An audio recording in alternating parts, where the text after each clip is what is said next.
folks. I'm Dr. Doug, and welcome to the very first episode of Final Friday Dr. Doug Live, which I have given the incredibly awkward acronym of FFDDL.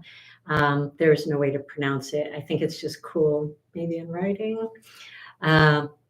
So the reason why I ended up doing this live stream of wanting to do these was because I realized that one of the sort of main things that I am a proponent of in my work is authenticity.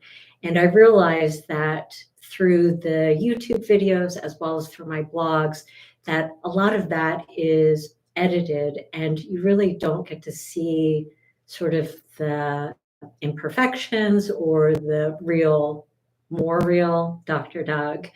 And so I wanted there to be an opportunity, something that was not edited, so you could see what my real personality was like. The other thing that I was hoping to get out of these live broadcasts was an opportunity for viewers to be able to submit questions and for us to actually be able to address that in real time. And I think some people have wondered, what kind of questions are appropriate in this setting. So we are definitely not doing therapy, right? So if it's anything to do with a mental health disorder or any kind of severe situation like suicidality or psychosis, anything like that, this is definitely not the appropriate setting for that. But this is really more geared towards people who are interested in psychology coaching questions. And psychology coaching is really a specialty that allows us to focus on performance and life satisfaction. And specifically, what I'm focusing on is communication and interactions and relationships. And helping you all, whether you're a viewer or coaching client, to improve those things in your life, which I believe are foundational to our well-being. The relationships that we have play a huge part in our own self-identity, how we present to the world, how we see ourselves, and how we feel about ourselves. And definitely those relationships are contributed to, or the opposite, by the quality of the communication that we use in those situations. So I will be doing this live stream on the final Friday of every month. And given that this first one is the day after Thanksgiving, a lot of you still might have family in town, and there's other holidays coming up next month. And so there will be more opportunities for communication with family members, and which is why today's theme is navigating family communication. For those of you who are not able to watch today's episode live, I will be posting this, of course, on my channel, and you'll be able to view it afterwards. I thought that I would spend some time today actually talking about some of the standard type of questions that have come up with my psychology coaching clients, and specifically that are around this theme of communication with family, communication with parents as an adult child. And these are questions that I thought would be applicable to like most people. And, if you are the type of person who, when you are with your family or with your parents, like things maybe go a little bit awry, then this show might be interesting for you. The first question, let's bring this up, was a client who I'm calling Abe. And Abe says, one thing that really bothers me about seeing my family is that I act like a totally different person. It's like I'm 14 again, and I'm back to being an illogical, reactive, bratty teenager. In my real life, I'm a great communicator, and I had a great childhood. But when I'm with my family, I become someone I'm embarrassed of. Why does this happen? So part of this, first of all, I told Abe that this is very, very common, very, very normal. There's not anything that is unusually bad about this. I think a lot of us can actually relate to that. And there are a couple of reasons why we tend to act differently with our families than with other people. One of those reasons, which is more applicable to this situation with Abe, and what I talked with Abe about is what I'm going to be explaining to you all.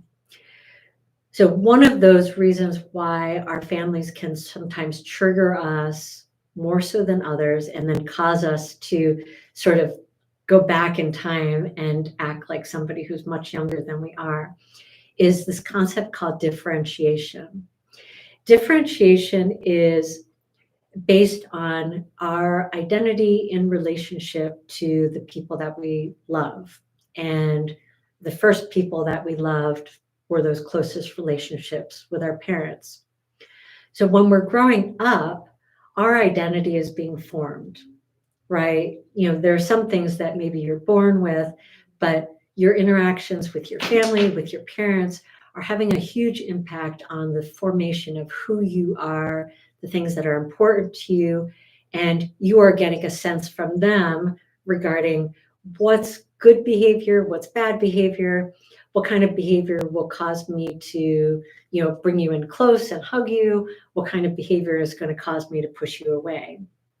And when we're little, it's extremely, extremely important to us for our parents to not push us away, because literally we can die, right?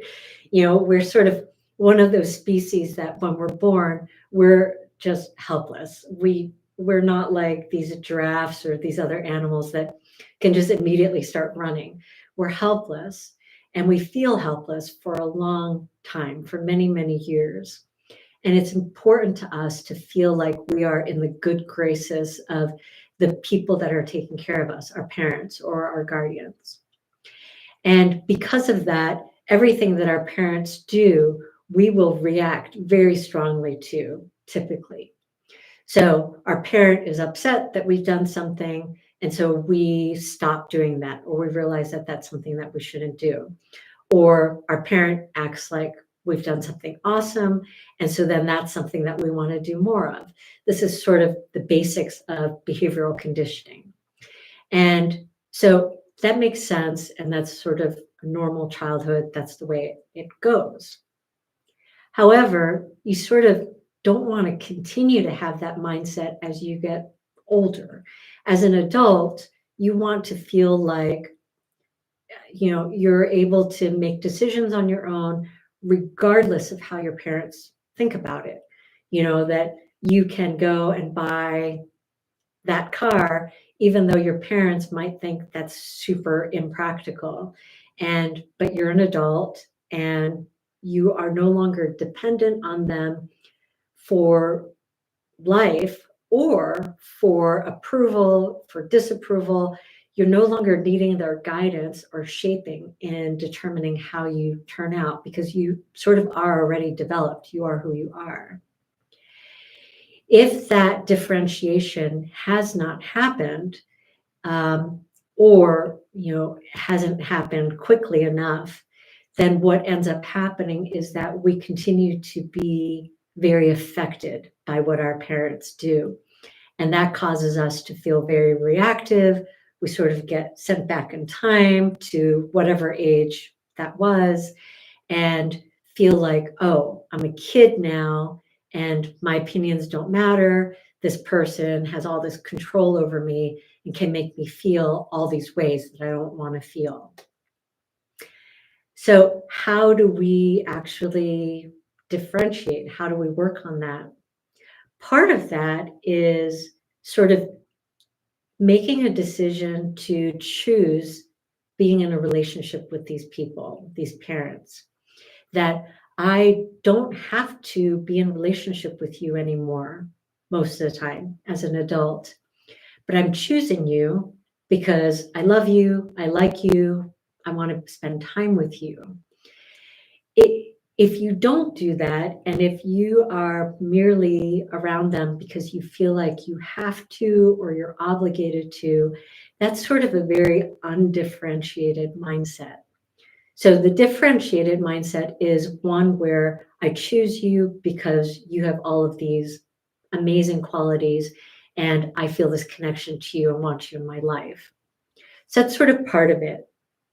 The other part is making sure that you see them as unique, separate humans from yourself. They are no longer a part of you, an integral part of you. You don't need them anymore. Instead, you just want them in your life.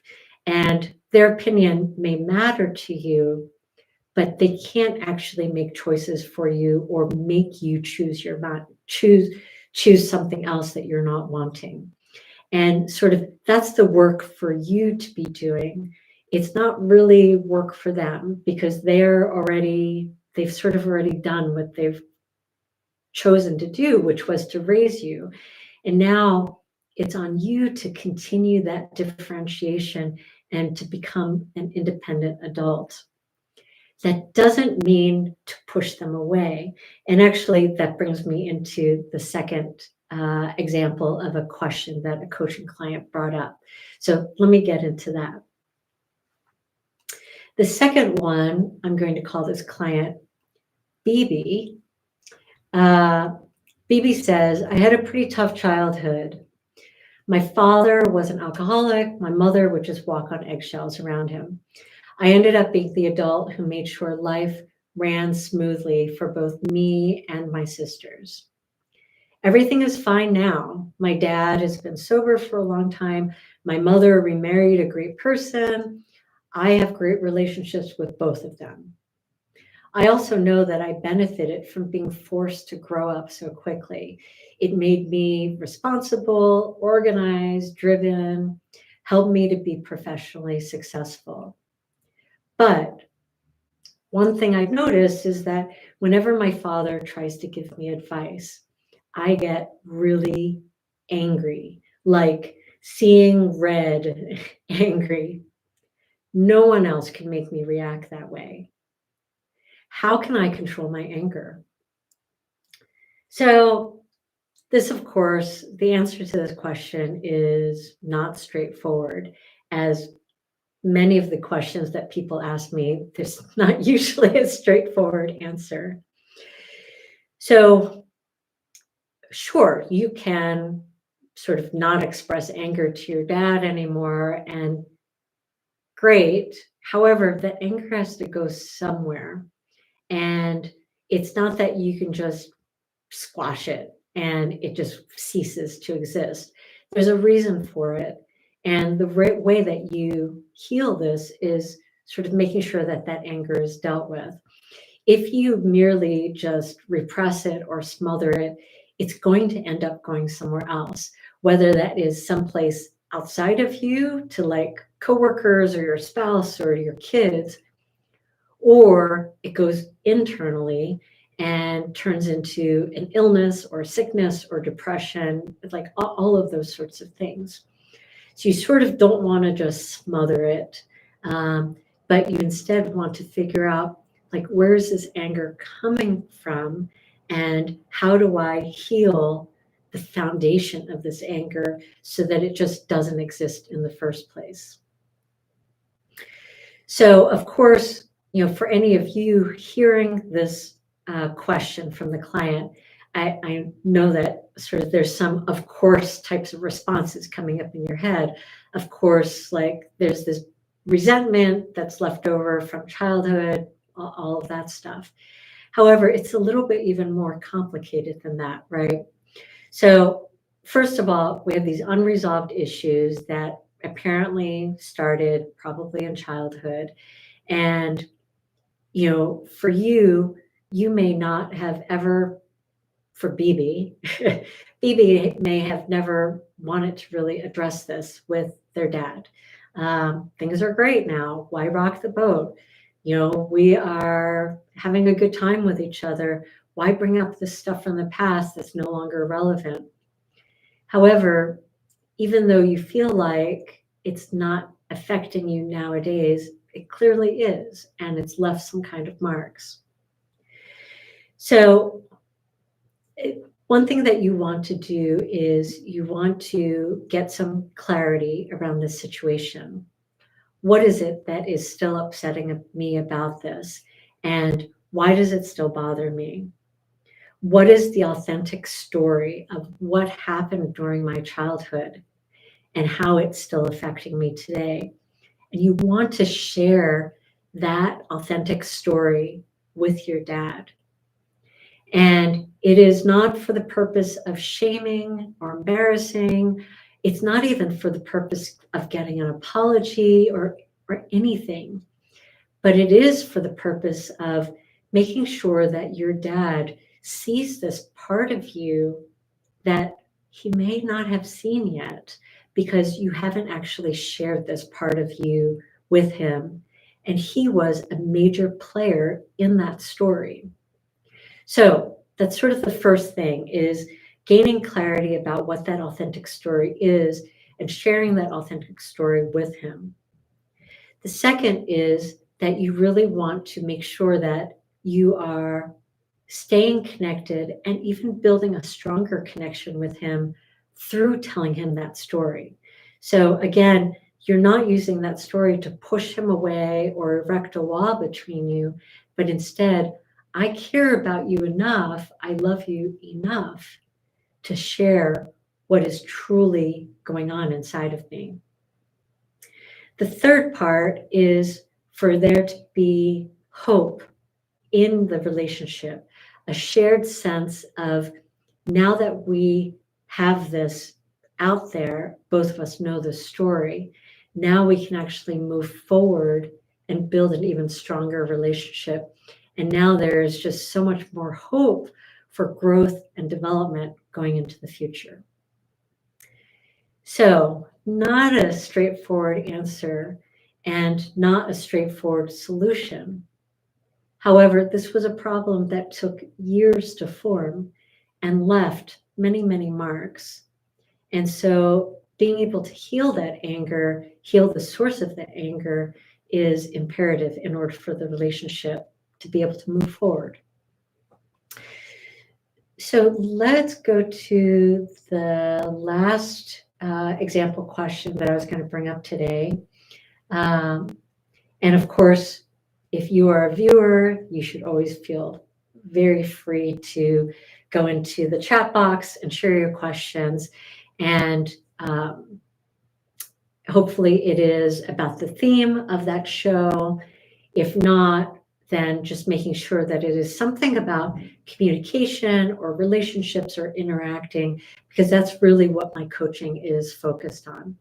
And of course, you can always learn more about this coaching service of mine by going to my website at dr-doug.com/coaching. This next question, the client who I'm calling CJ says, and I'm curious about how many of you might relate to this question.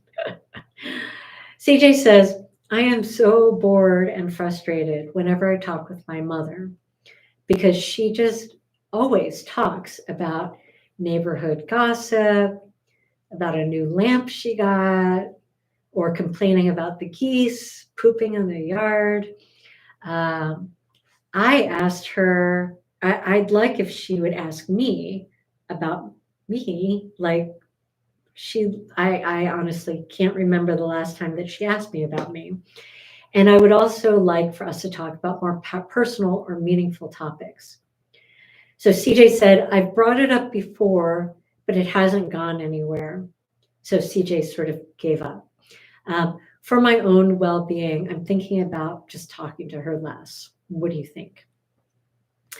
So this is sort of common for a lot of us, where we're sort of stuck in some kind of pattern with somebody and we are very dissatisfied by it. And we've tried to fix it maybe one or more times, really. And we feel like we have brought it up in a very clear, direct way, and it doesn't seem to have hit home, or the other person sort of gives us, we think it's like lip service where they say, oh, of course, I'll make this change. And so when I asked CJ a little bit more about this, of like, okay, can you just tell me, you said you brought it up once. Can you just tell me, what did you actually say to her? So CJ said, sure. I was talking with her and she was talking about some nonsense. And I broke in. I was really pissed off. And I sort of yelled at her. And I was like, can't you just ask me about my day for once? And her response was, oh, yeah, of course. I'm always interested in hearing about what's going on for you. Yeah, what's going on? And so that was the extent of what CJ had done. So in that case, maybe CJ could have tried a couple of more times. But the real problem with that was it was sort of not really telling the full story. It wasn't really getting down to what CJ was really wanting with their mom. And the problem with the suggested solution, that CJ brings up, this idea of, well, I'm just going to separate myself from the situation. And either one, that'll teach her a lesson, or two, she'll realize how important that is to me. Unfortunately, what actually ends up happening when we sort of separate ourselves or pull back from people, they don't actually learn the lesson because they don't know what the lesson was that they were supposed to learn. That's a problem, right? It's sort of like you're trying to train your dog and you're praising your dog or you're punishing your dog, and your dog has no idea for what. So their behavior is never going to change. And in the case of CJ with their mom clearly would have no idea what the lesson was that she was supposed to be learning. And so as a result, if CJ pulls away, the only thing that's actually going to be accomplished is that the two of them are going to have a worse relationship and not be as close. And if anything, their interactions and their communication are going to break down even more than they already have. So in this case, I sort of coached CJ through a series of like little conversations with mom of trying to dig a little bit deeper into finding out what is going on. Why does CJ's mom talk the way that she talks?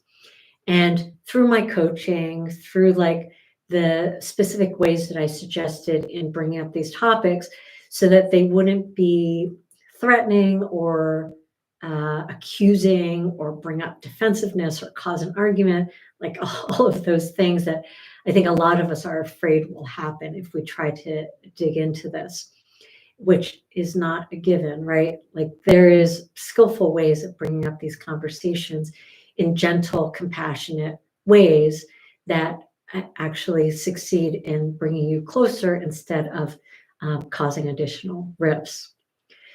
So with those suggested questions and topics of discussion, CJ was able to figure out that CJ's mom was actually like an anxious type of person, which CJ had never known that they actually shared this thing in common with each other.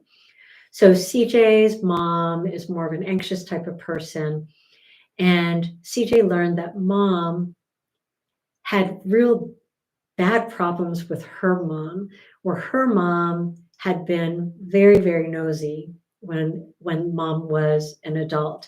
And her mom was just always digging into her life, sticking her nose into all these things, giving advice where advice wasn't wanted. And it drove CJ's mom batty, and it made her really resent her mother. And so CJ's mom did not want that to happen in their relationship. And so was very, very nervous about appearing too nosy and didn't want to ask too many questions about CJ's life and didn't really know how to do it in a way that wouldn't come across as intrusive. And CJ's mom also let out that she had actually tried a couple of times to inquire about CJ's life. And when she had, CJ had gotten like very defensive and had basically like shut down in the conversation. And who knows what those topics were? Like maybe it was some kind of sensitive topic. But the result was that CJ's mom took away the lesson of, oh, I'm being too intrusive. I don't know how to ask questions right without getting in trouble with CJ. So I'm just not going to ask questions. So that was sort of part of the problem. The other problem was because of CJ's mom's anxiousness, she had learned that, oh, if I want to actually have friends, if I want people to like me or want to be around me, I can't just be silent. And so I need to have some interesting stuff to talk about. And I don't really know what I'm supposed to talk about. So I'm just going to talk about everything and anything, ranging from like the key thing to like the new chair I bought to what my neighbors are doing, like who knows.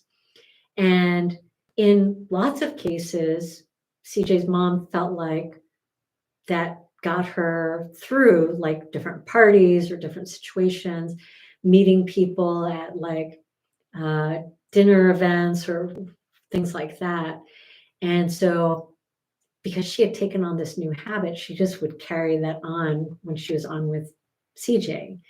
And so CJ needed to teach mom that no, I don't want to hear about that stuff. That stuff is actually boring and frustrating to me. I really just want to hear about what's going on with you and how you're doing. And I want you to just be curious about me. And if I think you're being too nosy, I'll tell you that you're being too nosy. So you don't need to be the one to determine that. Like I will help you figure out what works and what doesn't work. So if you relate to that situation, I'm hoping that that answer or the answers to those other questions are helpful to you during the holiday season, as well as any other time in your life. And I see that I'm running out of time. We only have a couple of minutes left. So I just wanted to thank you for actually watching, taking time to check out what this is about. And I'm hoping that next month, the last Friday of December, that you will consider joining in. It will always be from 3 to 3:30 Eastern Time.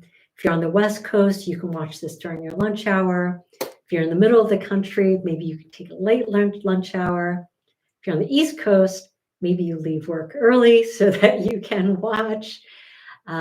Or if you feel guilty about doing any of those, you can always just watch the recording of it afterwards. So that is it for me. And I am Dr. Doug. Thank you again for stopping in. And I will see you next time.